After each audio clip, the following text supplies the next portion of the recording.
ঢোল পেপাৰ মাত নুশুনা এখন গাঁও হুঁচৰি গোৱাৰ পৰম্পৰা নাই এই গাঁৱত পিছে কিয় ৰাজ্যবাসী ৰঙালীৰ আনন্দত মতলীয়া ঢোল পেপাৰ মাতত ৰজন জনাইছে ৰাজ্যৰ চৌদিশ গাঁৱে ভূঞে চহৰে নগৰে এতিয়া কেৱল ঢোলৰ গুমগুমনি বহাগে মন উতলা কৰা এই বিহুৰ বতৰত কিন্তু ব্যতিক্ৰম চৰাইদেউৰ এখন গাঁও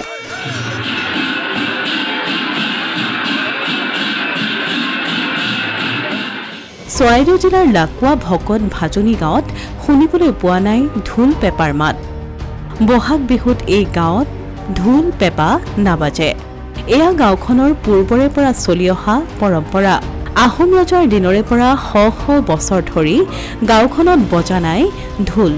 ঐতিহ্য পৰম্পৰা ৰক্ষা কৰি ভকত ভাজনী গাঁওবাসীয়ে বহাগৰ পহিলা দিনটোৰ পৰা 7 দিনকৈ পালন কৰি আহিছে দধিমথন উৎসৱ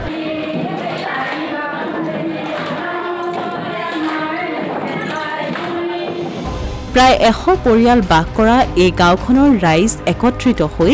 নামঘৰত দধিমথন উৎসৱ উদযাপন কৰে গাঁওখনৰ আবাল বৃদ্ধ বনিতা শিশু সকলোৱে নামঘৰত মিলিত হৈ পহিলা বহাগৰ পৰা গায়ন বায়ন উৰুলি ধ্বনিৰে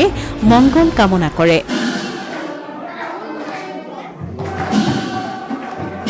প্ৰতিদিনে পৃথকে পৃথকে পুৰুষ মহিলাসকলে সমূহীয়াকৈ নামঘৰৰ প্ৰতীকী শালত দধিমথন কৰে অন্তিম দিনা নামঘৰত এভাগ ভাওনা প্ৰদৰ্শিত হৈ সমাপ্ত হয় দধিমথন উৎসৱৰ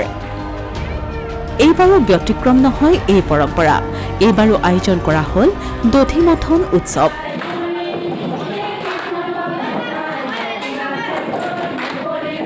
আমাৰ এই গাঁওখনত ভালে লাগে আমি এঘৰৰ পৰা আহি আমি ভক্তি ব্যস্ত হ'লোঁ আমাৰ গাঁওখনত আমি ৰাতিপুৱা 9টা বজাত আমি আইসকল আহি আমাৰ নাম বেলেগ নাম আছে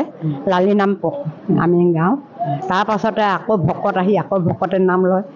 তাৰ পাছতে আকৌ প্ৰসন্ন কৰে প্ৰসন্ন কৰাৰ পাছত আকৌ এইকেইদিনত